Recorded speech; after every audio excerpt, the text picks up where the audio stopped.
ಜ್ಯೇಷ್ಠ ನಕ್ಷತ್ರದ ಚಿಂತನೆಯನ್ನು ನಡೆಸೋಣ. ವೃಶ್ಚಿಕ ರಾಶಿಯಲ್ಲಿ ಜ್ಯೇಷ್ಠ ನಕ್ಷತ್ರ ಇದೆ. ಜ್ಯೇಷ್ಠ ನಕ್ಷತ್ರದವರು ಸ್ವಲ್ಪ ಕಡುಕೋಪಿಗಳಾದರೂ ಕೂಡ ತುಂಬ ಆಕರ್ಷಕ ಗುಣಗಳನ್ನು ಹೊಂದಿರ್ತಾರೆ. ಧೈರ್ಯಶಾಲಿಗಳು, ಬುದ್ಧಿವಂತರು ಮತ್ತು ತಮ್ಮ ಕುಟುಂಬದ ಹಿತಕ್ಕೋಸ್ಕರ ಶ್ರಮ ಪಡುವಂಥವರು. ಇವರ ಪರಿಚಯವನ್ನು ಹೀಗೆ ಮಾಡಿಸ್ತಾರೆ. ಜ್ಯೇಷ್ಠಾಯಾಂ ಜಾಯತೆ ನಿತ್ಯಂ ಮಾನವಾನ್ ಮಾನಪೂಜಿತಃ ಧೀರಃ ಶೂರಃ ಮಹಾಬುದ್ಧಿ ಸ್ವಕುಲಸ್ಯ ಹಿತೇರತಃ ಅಂತ. ಧೀರ, ಶೂರ, ಮಹಾಬುದ್ಧಿ, ಈ ಜ್ಯೇಷ್ಠ ನಕ್ಷತ್ರ ಅಂತಂದರೆ ಶ್ರೇಷ್ಠ ಅಂತ. ಈ ಜ್ಯೇಷ್ಠ ನಕ್ಷತ್ರದ ದೇವತೆ ಇಂದ್ರದೇವರು. ಇಂದ್ರದೇವರು ಯಾರು? ಎಲ್ಲ ದೇವತೆಗಳಿಗೆ ಶ್ರೇಷ್ಠರು, ಎಲ್ಲ ದೇವತೆಗಳಿಗೆ ಒಡೆಯರು. ಈ ಜ್ಯೇಷ್ಠ ನಕ್ಷತ್ರದವರು ಹಾಗೇ ಇರ್ತಾರೆ. ನಾನೇ ಶ್ರೇಷ್ಠ ಆಗಿರಬೇಕು, ನಾನೇ ಇವರ ಮಧ್ಯದಲ್ಲಿ ದೊಡ್ಡವನಾಗಿರಬೇಕು ಅಂತಲೇ ಅಪೇಕ್ಷೆ ಪಡ್ತಾರೆ. ಆದರೆ ಏನೇ ಆದರೂ ಕೂಡ ತಮ್ಮವರಿಗೆ ಒಳ್ಳೆಯದನ್ನು ಮಾಡಲಿಕ್ಕೆ ಬಯಸ್ತಾರೆ. ಜ್ಯೇಷ್ಠ ನಕ್ಷತ್ರದಲ್ಲಿ ಹುಟ್ಟಿದರೆ ಕೆಲವು ಶಾಂತಿಗಳನ್ನೆಲ್ಲ ಹೇಳಿದ್ದಾರೆ. ಅದು ಹುಟ್ಟಿದಾಗ ಶಾಂತಿ ಹೇಳಿದ್ದಾರೆ ಅಂತ ಆತಂಕ ಪಡುವ ಅವಶ್ಯಕತೆ ಇಲ್ಲ. ಯಾಕೆ ಅಂದರೆ ಈಗ ಕೆಲವೊಂದು ಒಳ್ಳೆಯ ನಕ್ಷತ್ರಗಳಿವೆ. ಆ ನಕ್ಷತ್ರ ಪುನರ್ವಸು ನಕ್ಷತ್ರ ಅಂತೆಲ್ಲ ತುಂಬ ಒಳ್ಳೆಯ ನಕ್ಷತ್ರಗಳಿದೆ. ಆ ನಕ್ಷತ್ರದಲ್ಲಿ ಹುಟ್ಟಿದ್ರೂ ಕೂಡ ಶಾಂತಿಗಳನ್ನ ಹೇಳ್ತಾರೆ. ಆದ್ದರಿಂದ ರೋಹಿಣಿ ನಕ್ಷತ್ರದಲ್ಲಿ ಯಾವುದೋ ಒಂದು ಚರಣದಲ್ಲಿ ಹುಟ್ಟಿದಾಗಲೂ ಕೂಡ ಶಾಂತಿಯನ್ನೆಲ್ಲ ಹೇಳ್ತಾರೆ. ಅದರಿಂದ ಏನೂ ಆತಂಕ ಪಡುವ ಅವಶ್ಯಕತೆ ಇಲ್ಲ. ಅಂದರೆ ಜ್ಯೇಷ್ಠ ನಕ್ಷತ್ರದಲ್ಲಿ ಯಾರು ಹುಟ್ಟಿರ್ತಾರೋ ಅವರು ತುಂಬ ಶಿಸ್ತಾದ ಜೀವನವನ್ನು ನಡೆಸ್ತಾರೆ. ಸಿಟ್ಟು ಜಾಸ್ತಿ ಇರುತ್ತೆ, ಉದ್ವೇಗ ಜಾಸ್ತಿ, ತರಾತುರಿಯಾದ ನಿರ್ಧಾರಗಳನ್ನು ಬೇಗ ತೆಗೆದುಕೊಳ್ತಾರೆ, ಸಹನೆಯನ್ನು ಕಳೆದುಕೊಳ್ತಾರೆ, ಅದರ ಪರೋಪಕಾರವನ್ನು ಮಾಡ್ತಾರೆ. ಜ್ಯೇಷ್ಠ ನಕ್ಷತ್ರದಲ್ಲಿ ಗೌರವವನ್ನು ಹೆಚ್ಚು ಅಪೇಕ್ಷೆ ಪಡ್ತಾರೆ. ಈ ಜ್ಯೇಷ್ಠ ನಕ್ಷತ್ರದಲ್ಲಿ ಏನು ಅಂದರೆ ಇವರಿಗೆ ತೊಂದರೆ ಮಾಡುವಂಥದ್ದು ಒಂದೇ, ಅಹಂಕಾರ ಆಗಾಗ ಸ್ವಲ್ಪ ತೊಂದರೆ ಮಾಡುತ್ತೆ. ಅಲ್ಲಿ ಅದಕ್ಕೆ ಸ್ವಲ್ಪ ವಿನಯ ಅನ್ನುವಂತಹ ಗುಣವನ್ನು ಹೊಂದಿದ್ರೆ ಇವರನ್ನು ಹಿಡಿದು ನಿಲ್ಲಿಸೋರೇ ಇಲ್ಲ. ಎಲ್ರಿಗೂ ಆ ದೋಷ ಬರುತ್ತೆ ಅಂತಲ್ಲ, ಸಾಮಾನ್ಯವಾಗಿ ಆ ಸಿಟ್ಟು ಮತ್ತು ಈಗೋ ಅದು ತೊಂದರೆ ಮಾಡಿಬಿಡುತ್ತೆ. ಮತ್ತು ಇವರು ತುಂಬ ಪ್ರಾಮಾಣಿಕವಾದ ಜೀವನವನ್ನು ಹೊಂದಿರ್ತಾರೆ. ಒಂದು ಕಥೆ ಇದೆ. ಒಂದು ರಾಜ ತುಂಬ ಸಿಟ್ಟಂತೆ ಅವನಿಗೆ, ಯಾವಾಗಲೂ ಅವನ ಹತ್ರ ಮಾತನಾಡಲಿಕ್ಕೆ ಭಯ. ಅಂಥ ರಾಜ ಸಭೆಯಲ್ಲಿ ಒಂದು ಪ್ರಶ್ನೆ ಮಾಡಿಬಿಡ್ತಾನೆ, ನಾನೊಂದು ಪ್ರಶ್ನೆ ಕೇಳ್ತೀನಿ ಉತ್ತರ ಕೊಡಿ ಅಂತ. ಎಲ್ಲರಿಗೂ ಕೂಡ ಭಯ, ಏನು ಕೇಳ್ತಾನೋ ಏನೋ ಅಂತ. ನನಗಿಂತ ದೊಡ್ಡವನು ಯಾರು, ಉತ್ತರ ಕೊಡಿ ಅಂತ. ಯಾರೂ ಉತ್ತರ ಕೊಡಲ್ಲ. ಅಯ್ಯಬ್ಬ ನಿನಗಿಂತ ದೊಡ್ಡವನು ಯಾರೂ ಇಲ್ಲಪ್ಪ, ನೀನೇ ದೊಡ್ಡವನು ಅಂತ. ಅವನ ಮುಂಗೋಪತನ, ಅವನ ಸಿಟ್ಟಿಗೆಲ್ಲ ಯಾರೂ ಉತ್ತರ ಕೊಡಲ್ಲ. ಆದರೆ ಅಲ್ಲೊಬ್ಬ ಸಂತ ಇರ್ತಾನೆ, ಅವನು ಉತ್ತರ ಕೊಡ್ತಾನೆ, ನಿನಗಿಂತ ದೊಡ್ಡದೊಂದಿದೆ. ಅಷ್ಟು ಕೇಳಿದ್ದಕ್ಕೆ ರಾಜಂಗೆ ಸಿಟ್ಟು ಬಂದುಬಿಡುತ್ತೆ. ಎದ್ದೇ ನಿಂತು ಬಿಡ್ತಾನೆ, ಸಿಂಹಾಸನ ಕೂತವನು ಎದ್ದು ನಿಂತು ಬಿಡ್ತಾನೆ. ಯಾರು ನನಗಿಂತ ದೊಡ್ಡವನು? ನಿನಗಿಂತ ದೊಡ್ಡದು ಕಾಲ ಇದೆ, ಸಮಯ, ಅದು ನಿನಗಿಂತ ದೊಡ್ಡದು ಅಂತ. ಇವನು ಹೇಯ್ ನನಗಿಂತ ದೊಡ್ಡವರು ಯಾರೂ ಇಲ್ಲ ಅಂತ ಅಂದ್ಬಿಟ್ಟು ಧಿಕ್ಕಾರ ಮಾಡಿ ಅವನ ಮಾತನ್ನು ಕೂಡ ತಿರಸ್ಕಾರ ಮಾಡಿ ನಾನೇ ದೊಡ್ಡವನು ಅಂತ ಸಭೆಯಲ್ಲಿ ಪ್ರತಿಪಾದನೆ ಮಾಡ್ತಾನೆ. ದಪ್ಪ ಅಂತ ಮತ್ತು ಸಿಂಹಾಸನ ಮೇಲೆ ಕೂತ್ಕೊಳ್ತಾನೆ. ಅಲ್ಲಿಗೆ ಆ ಸಭೆ ಮುಗಿಯುತ್ತೆ. ಒಮ್ಮೆ ಒಂದು ಪರೀಕ್ಷೆ ನಡೆಯುತ್ತೆ. ಕಾಡಿಗೆ ಹೋಗಿರ್ತಾನೆ ಅದೇ ರಾಜ ಕಾಡಿಗೆ ಹೋದಾಗ ಸಿಕ್ಕಾಬಟ್ಟೆ ಮಳೆ, ಬಿರುಗಾಳಿ ಎಲ್ಲ ಬಂದುಬಿಡುತ್ತೆ. ಎಲ್ಲ ಸೈನಿಕರು ಚೆಲ್ಲಾಪಿಲ್ಲಿಯಾಗಿ ಬಿಡ್ತಾರೆ. ಅವ್ರ ರಕ್ಷಣೆ ಅವ್ರಿಗೆ ಕಷ್ಟ ಆದಾಗ ರಾಜನ ರಕ್ಷಣೆ ಯಾರು ಮಾಡಲಿಕ್ಕೆ ಸಾಧ್ಯ? ಹೋಗಿರೋರೇ 3-4 ಜನ ಸೈನಿಕರು ಹೋಗಿರ್ತಾರೆ ಅಷ್ಟೇ. ಕಾಡಿಗೆ ಬೇಟೆಗೆ ತುಂಬ ಜನ ಹೋಗಲ್ಲ. ಕೆಲವೊಮ್ಮೆ ರಾಜರು ಒಬ್ಬೊಬ್ಬರೇ ಹೋಗ್ತಾರೆ. ಆ ಸಂದರ್ಭದಲ್ಲಿ ಆ ರಾಜ ಏನು ಮಾಡಬೇಕು ಗೊತ್ತಾಗಲ್ಲ. ದೂರದಲ್ಲಿ ಒಂದೇ ಒಂದು ಸಣ್ಣ ದೀಪ ಉರಿತಾ ಇರುತ್ತೆ, ಒಂದು ಗುಡಿಸಲು ಇರುತ್ತೆ. ಆ ಗುಡಿಸಲ ಹತ್ರ ಹೋಗ್ತಾನೆ. ಅಲ್ಲಿ ಒಂದೇ ಒಂದು ವೃದ್ಧೆ ಇರ್ತಾಳೆ. ಅವಳು ಕರಿತಾಳೆ, ಬಾ ಒಳಗೆ ಅಂತ. ಇವನು ದೊಡ್ಡ ರಾಜ, ಅವಳು ರಾಜ ಆದ್ರೇನು ಯಾರಾದ್ರೆ ಎಲ್ಲರೂ ಒಂದೇ ಸಮಾನ ಅಲ್ವ. ಅವಳು ರಾಜನಿಗೆ ಎಲ್ಲ ವಿಧವಾದ ಶುಶ್ರೂಷೆಯನ್ನು ಮಾಡಿ ಗಂಜಿ ನೀರು ಎಲ್ಲ ಕೊಟ್ಟು ಉಪಚಾರವನ್ನು ಮಾಡ್ತಾಳೆ. ರಾಜ ಅಲ್ಲೇ ಮಲ್ಕೊಳ್ಳೋ ಸ್ಥಿತಿ ಬರುತ್ತೆ ರಾತ್ರಿ.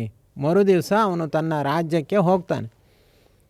ಹೋದಾಗ ಅವನಿಗೆ ಅವತ್ತು ರಾತ್ರಿ ಮಲಗಿದಾಗ ಅನಿಸುತ್ತೆ, ಅಲ್ಲ ನಾನು ದೊಡ್ಡ ರಾಜ, ಈ ಸಗಣಿ ಮನೆಯಲ್ಲಿ ಈ ಸಗಣಿ ನೆಲದ ಮೇಲೆ ಮಲ್ಕೊಂಡನಲ್ಲ, ಹೇಗೆ ಸಮಯ ನಮಗೆ ಆಟಾಡಿಸಿ ಬಿಡುತ್ತೆ ಅಂತ ಅವನಿಗೆ ಜ್ಞಾನೋದಯ ಆಯ್ತಂತೆ ರಾತ್ರಿಯ ಕಾಲದಲ್ಲಿ. ಯಾಕೆಂದರೆ ಗುಡಿಸಲಿನಲ್ಲಿ ಮಲಗಿದ್ದಾನೆ, ಯಾರೂ ಇಲ್ಲ ಹಿಂದೆ ಮುಂದೆ, ಯಾವುದೋ ಒಂದು ಗಂಜಿ ಊಟ, ಇಂತಹ ಸ್ಥಿತಿ ಬಂದುಬಿಡ್ತಲ್ಲ ನನಗೆ. ಯಾವಾಗಲೂ ನಾನು ಎಂಥ ಹಂಸಕಲ್ಪ ತೂಲಿಕಾದಲ್ಲಿ ಮಲ್ಕೊಳ್ಳುವಂಥವನು, ಹೀಗಾಯ್ತಲ್ಲ. ಆ ಸಮಯ ಯಾರ ಮುಂದೂ ಕೂಡ ಎಂಥವರು ಸಮಯದ ಮುಂದೆ ಆಟ ಆಡಲಿಕ್ಕೆ ಸಾಧ್ಯ ಇಲ್ಲ ಅಂತ ರಾಜನಿಗೆ ಜ್ಞಾನೋದಯ ಆಯ್ತಂತೆ. ಕೊನೆಗೆ ಮರು ದಿವಸ ಬಂದು ಆ ಸಂತನಿಗೆ ಅವನು ಶರಣಾಗತನಾದ ಅಂತ ಒಂದು ಕಥೆ ಇದೆ. ಹಾಗೆ ನಾವು ಈ ಸಮಯದ ಮುಂದೆ ಆಟ ಆಡಲಿಕ್ಕೆ ಯಾರಿಗೂ ಕೂಡ ಸಾಧ್ಯ ಇಲ್ಲ. ಸಮಯ ಯಾವಾಗ ಹೇಗೆ ಬರುತ್ತೆ ಅಂತ ಹೇಳಲಿಕ್ಕೆ ಸಾಧ್ಯ ಇಲ್ಲ. ಇನ್ನೊಂದೇನು ಅಂದರೆ ಸಮಯ ಅನ್ನುವಂಥದ್ದು ನ್ಯಾಯಾಧೀಶ ಅಂತ ನಮ್ಮಲ್ಲಿ ಕಲ್ಪನೆ. ನಮ್ಮ ನ್ಯಾಯಾಧೀಶ ಯಾರು ಅಂದರೆ ಸಮಯ. 9 ಮಂದಿನ ನ್ಯಾಯಾಧೀಶ ಅಂತ ಹೇಳಿದ್ದಾರೆ. ಆದಿತ್ಯ ಚಂದ್ರ ವನಿಲೋ ದಿಶಶ್ಚ ಅಂತೆಲ್ಲ ಹೇಳಿದ್ದಾರೆ. ಆದಿತ್ಯ ಚಂದ್ರ ಗಾಳಿ ದಿಕ್ಕುಗಳು ಅಂತೆಲ್ಲ ಅದೆಲ್ಲ ಬಿಡೋಣ. ಸಮಯ ಅದರಲ್ಲಿ ಸಮಯವೂ ಕೂಡ ಕಾಲವೂ ಕೂಡ ಒಂದು. ಅದು ನ್ಯಾಯಾಧೀಶ. ನಾವು ಏನು ಮಾಡ್ತೀವೋ ಅದನ್ನು ಸರಿಯಾಗಿ ನೋಡ್ತಾ ಇರುತ್ತೆ. ಅದಕ್ಕೆ ತಕ್ಕ ಶಿಕ್ಷೆನ ಕೊಟ್ಟೇ ಕೊಡುತ್ತೆ. ಕೆಟ್ಟ ಕೆಲಸ ಅದು ಹೇಳ್ತಾರಲ್ಲ, ಅತ್ತೆಗೊಂದು ಕಾಲ ಸೊಸೆಗೊಂದು ಕಾಲ ಅಂತ. ಆದ್ದರಿಂದ ಅದು ಶಿಕ್ಷೆ ಕೊಟ್ಟೇ ಕೊಡುತ್ತೆ. ಒಳ್ಳೆಯದನ್ನು ಮಾಡಿದ್ರೂ ಕೂಡ ಉತ್ತಮ ಫಲಿತಾಂಶವನ್ನು ಕೊಟ್ಟೇ ಕೊಡುತ್ತೆ. ಈ ಸಮಯಕ್ಕಿಂತ ಒಳ್ಳೆಯ ನ್ಯಾಯಾಧೀಶ ಮತ್ತೊಂದಿಲ್ಲ. ಇದೊಂದು ಸಹಜವಾಗಿ ಹೇಳಿದೆ, ಇದೊಂದು ಮಾತು. ಆದ್ದರಿಂದ ಕಾಲಾಯ ತಸ್ಮೈ ನಮಃ ಅಂತ ಅದಕ್ಕೆ ನಾವು ಹೇಳೋದು, ನಾವು ತಲೆಬಾಗಿ ಯಾವಾಗಲೂ ಕೂಡ ವಿನಯದಿಂದ ಇದ್ದು ಬಿಡಬೇಕು. ಯಾವ ಸಮಸ್ಯೆ ಕೂಡ ಉಂಟಾಗೋದಿಲ್ಲ. ಈ ಜ್ಯೇಷ್ಠ ನಕ್ಷತ್ರದವರಿಗೆ ಈ ಒಂದು ಗುಣ ಅಳವಡಿಸಿಕೊಂಡು ಬಿಟ್ಟರೆ, ಈ ಒಂದು ನೀತಿ ತಮ್ಮ ಜೀವನದಲ್ಲಿ ಬಂದುಬಿಟ್ರೆ ಅವ್ರನ್ನ ಹಿಡಿದು ನಿಲ್ಲಿಸೋರೇ ಇಲ್ಲ. ಯಾವ ಸಮಸ್ಯೆಗಳು ಕೂಡ ಬರಲ್ಲ. ತುಂಬ ಪ್ರಾಮಾಣಿಕ ಜೀವನ, ತುಂಬ ಶ್ರೇಷ್ಠ ವ್ಯಕ್ತಿಗಳಾಗಿರ್ತಾರೆ. ಆದ್ದರಿಂದ ಅವರಿಗೆ ಈಗ ಪ್ರಕೃತದಲ್ಲಿ ಹೇಗಿದೆ ಅನ್ನೋದನ್ನು ನಾವು ಚಿಂತನೆ ಮಾಡೋಣ. ಅವರಿಗೆ ಪಂಚಮ ಶನಿ, ಆದರೆ ನವಮ ಗುರು, ಭಾಗ್ಯಸ್ಥಾನದಲ್ಲಿ ಗುರು ತುಂಬ ಒಳ್ಳೆಯದು. ಈಗ ಮಿಥುನದಲ್ಲಿ ಗುರು ಇದ್ದಾಗ ಅಷ್ಟು ಒಳ್ಳೆಯದಿರಲ್ಲ. ಆದರೆ ಕರ್ಕಾಟಕಕ್ಕೆ ಗುರು ಪ್ರವೇಶ ಮಾಡಿದ್ರೆ ಇವರಿಗೆ ಹಿರಿಯರಿಂದ ತುಂಬ ವಿಶೇಷ ಆಶೀರ್ವಾದ ಎಲ್ಲ ಬರುತ್ತೆ. ಎಷ್ಟೋ ಕೆಲಸಗಳು ಉಳಿದಿದ್ದೆಲ್ಲವೂ ಕೂಡ ಕೆಲಸಗಳು ಆಗಿ ಹೋಗುತ್ತೆ. ಮತ್ತು ಒಳ್ಳೆಯ ಸಂಪರ್ಕ ಸಿಗುತ್ತೆ. ಮತ್ತು ವಿವಾಹ ಆಗದೇ ಇರೋರಿಗೆ ವಿವಾಹ ಆಗುತ್ತೆ, ಮಕ್ಕಳಾಗದೇ ಇರೋರಿಗೆ ಮಕ್ಕಳಾಗುತ್ತೆ, ಧನಲಾಭ ಆಗುತ್ತೆ. ಗುರು ನವಮ ಸ್ಥಾನದಲ್ಲಿ ಭಾಗ್ಯಸ್ಥಾನದಲ್ಲಿ ಭಾಗ್ಯದ ಬಾಗಿಲು ತೆಗೆದಂತೆ. ಆದರೆ ಪಂಚಮ ಶನಿ ಇರೋದರಿಂದಾಗಿ ಒಂದು ಸಮಸ್ಯೆ ಇದೆ. ಆ ಶನಿ ದೋಷವನ್ನು ಪರಿಹಾರ ಮಾಡಿಕೊಳ್ಳೇಬೇಕಾಗುತ್ತೆ. ಆ ಶನಿ ದೋಷ ಪರಿಹಾರ ಮತ್ತು ಗುರುಗಳ ಅನುಗ್ರಹ ನಮಗೆ ಉಂಟಾಗ್ತಾ ಇದ್ದು ಸುಮ್ಮನೆ ಮಲ್ಕೊಂಡ್ರೆ ನಡೆಯಲ್ಲ. ಗುರುಗಳ ಅನುಗ್ರಹವನ್ನು ಕೂಡ ನಾವು ಕೈವಡ್ಡಿ ಬೇಡಿಕೊಳ್ಬೇಕು. ಅದನ್ನು ಕೂಡ ನಾವು ಅಪೇಕ್ಷೆ ಪಡಬೇಕು. ಉತ್ತಮ ಗುರಿಗಳನ್ನ ಇಟ್ಕೊಳ್ಬೇಕು. ಉತ್ಸಾಹದಲ್ಲಿ ಜೀವನವನ್ನು ನಡೆಸಬೇಕು. ಎಲ್ಲರಿಗೂ ಕೂಡ ಒಳ್ಳೆಯದನ್ನು ಬಯಸಬೇಕು. ಆದಷ್ಟು ಬೇಗ ಕೆಲಸಗಳನ್ನು ಮಾಡಿಕೊಳ್ಳಲಿಕ್ಕೆ ಪ್ರಯತ್ನವನ್ನು ಪಡಬೇಕು. ಅದಕ್ಕೋಸ್ಕರ ನಾನು ನಿಮಗೆ ಇಲ್ಲೊಂದು ಉತ್ತಮವಾದ ಸಲಹೆಯನ್ನು ನೀಡ್ತೀನಿ. ಇಲ್ಲಿ ಹೇಳಿದ್ದು ಮಾತ್ರವಲ್ಲದೆ ನಿಮ್ಮ ವೈಯಕ್ತಿಕವಾಗಿ ಯಾವುದೇ ಸಮಸ್ಯೆಗಳಿದ್ದರೂ ಕೂಡ, ನಿಮ್ಮ ಕಾರ್ಯಗಳಲ್ಲಿ ಯಾವುದೇ ಅಡೆತಡೆಗಳಿದ್ದರೂ ನೀವು ಲಕ್ಷ್ಮೀ ನಿಲಯನಾಗಿರುವಂತಹ ಶ್ರೀ ನಾರಾಯಣ ದೇವರನ್ನು ಅಥವಾ ಶ್ರೀಕರ ನಾರಾಯಣ ದೇವರನ್ನು ವಿಶೇಷವಾಗಿ 1 ವರ್ಷಗಳ ಕಾಲ ಅಖಂಡವಾಗಿ ಸೇವಿಸಿರಿ, ಆರಾಧಿಸಿರಿ, ಭಜಿಸಿರಿ ಹಾಗೂ ಅವರ ಬಗ್ಗೆ ತಿಳಿದುಕೊಳ್ಳಿರಿ. ಆಗ ನಿಮ್ಮ ಕಷ್ಟಗಳು ಅದು ಎಷ್ಟೇ ಕಠಿಣವಾಗಿದ್ದರೂ ಕೂಡ ಪರಿಹಾರವಾಗುತ್ತೆ. ನಾವು ಒಂದು ಹೆಜ್ಜೆ ರಸ್ತೆಯಲ್ಲಿ ಇಟ್ಟಾಗ ಆ ಮಾರ್ಗ ಅತ್ಯಂತ ದೀರ್ಘವಾದ ಮುಂದಿನ ಮಾರ್ಗ ಎಲ್ಲವೂ ಕೂಡ ಹೇಗೆ ಗೋಚರವಾಗುತ್ತೋ ಹಾಗೆ ಒಂದು ಹೆಜ್ಜೆ ನಾವು ಶ್ರೀಕರ ನಾರಾಯಣ ದೇವರ ಬಳಿ ಇಟ್ಟಾಗ ನಮ್ಮ ಭವಿಷ್ಯದ ಮುಂದಿನ ಎಲ್ಲ ದಾರಿಯೂ ಕೂಡ ಗೋಚರವಾಗುತ್ತೆ. ಲಕ್ಷ್ಮೀ ವೀಕ್ಷಣವೆಂಬ ಶ್ರೀಮನ್ನಾರಾಯಣ ದೇವರ ವೀಕ್ಷಣ ಎಂಬ ದೀಪ ಆ ದಾರಿಯಲ್ಲಿ ಬೆಳಗುತ್ತೆ. ನಿರಾತಂಕವಾಗಿ ನಾವು ಸಂತೋಷ ಉಲ್ಲಾಸ ಉತ್ಸಾಹಗಳಿಂದ ಆ ದಾರಿಯಲ್ಲಿ ನಾವು ಚೇತೋಹಾರಿಗಳಾಗಿ ನಾವು ಸಾಗಬಹುದು.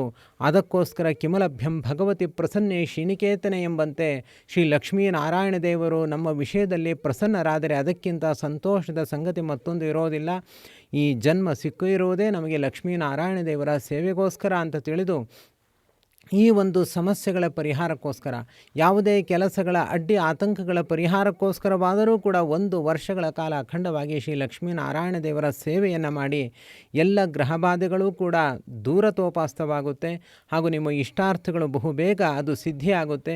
ಅಥವಾ ಗ್ರಹಗಳಲ್ಲಿ ಈಗಾಗಲೇ ಹೇಳಿದಂತೆ ಒಳ್ಳೆಯದಿದ್ದರೂ ಕೂಡ ಅದು ನಮಗೆ ವರವಾಗಿ ನಮಗೆ ದೊರಕುತ್ತೆ. 1 ವರ್ಷಗಳ ಕಾಲ ಸೇವೆ ಕಠಿಣವಾಗಿದ್ದರೆ ಅಧಿಕ ಮಾಸದ 1 ತಿಂಗಳ ಸೇವೆನಾದರೂ ಕೂಡ ಮಾಡಿ, ಅಧಿಕ ಮಾಸದ ಈ ಸೇವೆ ತುಂಬ ಚೆನ್ನಾಗಿರುತ್ತೆ. ನಾವು ಆಚರಿಸುವ ಶ್ರೀಕರ ನಾರಾಯಣ ದೇವರ ಅಧಿಕ ಮಾಸದ ಸೇವೆಯಲ್ಲಿ ನೀವು ಪಾಲ್ಗೊಳ್ಳಿ. ಇದರ ಬಗ್ಗೆ ಪೂರ್ಣವಾದ ಮಾಹಿತಿಯನ್ನು ಪಡೆದುಕೊಳ್ಳಿ. ನಿತ್ಯವೂ ಕೂಡ ಭಾಗವತ ಗ್ರಂಥದ ಶ್ರವಣ ಇರುತ್ತೆ. ಸಕಲ ಪಾಪಗಳನ್ನು, ಸಕಲ ದುರಿತಗಳನ್ನು, ಸಕಲ ಬಾಧೆಗಳನ್ನು ಸುಟ್ಟು ಭಸ್ಮೀಭೂತವನ್ನಾಗಿಸುವ ಭಾಗವತದ ಒಂದೊಂದು ವಿಚಾರಗಳು, ಒಂದೊಂದು ಶ್ಲೋಕಾರ್ಥಗಳು ಅದ್ಭುತವಾದ ನಮ್ಮ ಜೀವನದ ದಿವ್ಯ ಔಷಧಿಯಾಗಿ ನಮ್ಮ ಉಪಕಾರಿಯಾಗುತ್ತೆ. ಅಂತಹ ಭಾಗವತ ಗ್ರಂಥದ ಶ್ರವಣ, ನಿತ್ಯವೂ ಕೂಡ ತೀರ್ಥಕ್ಷೇತ್ರಗಳ ಮಾನಸ ಯಾತ್ರೆ ಹಾಗೂ ನಿತ್ಯವೂ ಶ್ರೀಕರ ನಾರಾಯಣ ದೇವರಿಗೆ ಸಹಸ್ರನಾಮಾರ್ಚನೆ, ಸೂರ್ಯೋದಯ ಕಾಲದಲ್ಲಿ ಕನಕಾಭಿಷೇಕ ಸೇವೆ ಹಾಗೂ ಅನೇಕ ಬಗೆಯ ಜ್ಯೋತಿಷ ವಿಚಾರಗಳು, ಹೀಗೆ ಹಲವಾರು ಆಕರ್ಷಕವಾದ ಈ ಒಂದು ಸಾಧನೆಯಲ್ಲಿ, ಒಂದು ಥರ ಕ್ಲಾಸ್ ರೂಪದಲ್ಲಿ ನಡೆಯುವಂಥ ಈ ಸಾಧನೆಯಲ್ಲಿ ನಿಮ್ಮನ್ನು ನೀವು ತೊಡಗಿಸಿಕೊಳ್ಳಿ. ನಿಮ್ಮ ಜೀವನವನ್ನು ಸಾಧನಮಯವನ್ನಾಗಿ ಮಾಡಿಕೊಳ್ಳಿ. ಎಲ್ಲ ಸಮಸ್ಯೆಗಳಿಗೂ ಕೂಡ ಇರುವ ಏಕೈಕ ಪರಿಹಾರ ಅದು ಲಕ್ಷ್ಮೀಪತಿಯಾದ ಶ್ರೀಕರ ನಾರಾಯಣ ದೇವರ ಸೇವೆ ಎಂಬುದನ್ನು 3 ಕಾಲಗಳಲ್ಲಿಯೂ ಕೂಡ ನೀವು ಮರೆಯಬೇಡಿ. ಇದು ಅತ್ಯಂತ ಕಠಿಣವಾದ ವಿಚಾರ ಹಾಗೂ ಅತ್ಯಂತ ಸತ್ಯವಾದ ವಿಚಾರ. ಇದನ್ನು ಅರ್ಥ ಮಾಡಿಕೊಂಡು ನೀವು ದೇವರ ಸೇವೆಯಲ್ಲಿ ನಿಮ್ಮನ್ನು ತೊಡಗಿಸಿಕೊಳ್ಳಿ. ಹೆಚ್ಚಿನ ಮಾಹಿತಿಗೋಸ್ಕರ ನಮ್ಮನ್ನು ಈಗ ನೀವು ವಾಟ್ಸ್ಯಾಪ್ ಮೂಲಕ ಸಂಪರ್ಕ ಮಾಡಿ ನಮ್ಮಿಂದ ಮುಂದಿನ ಮಾಹಿತಿಗಳನ್ನು ಪಡೆದುಕೊಳ್ಳಿ. ಸರ್ವಗುಣ ಸಂಪೂರ್ಣ ಸರ್ವದೋಷ ವಿವರ್ಜಿತ ಪ್ರೀಯತಾಂ ಪ್ರೀತೇ ಬಾಲಂ ವಿಷ್ಣುರ್ಮೇ ಪರಮಸುಹೃತು. ಶ್ರೀಕೃಷ್ಣಾರ್ಪಣಮಸ್ತು.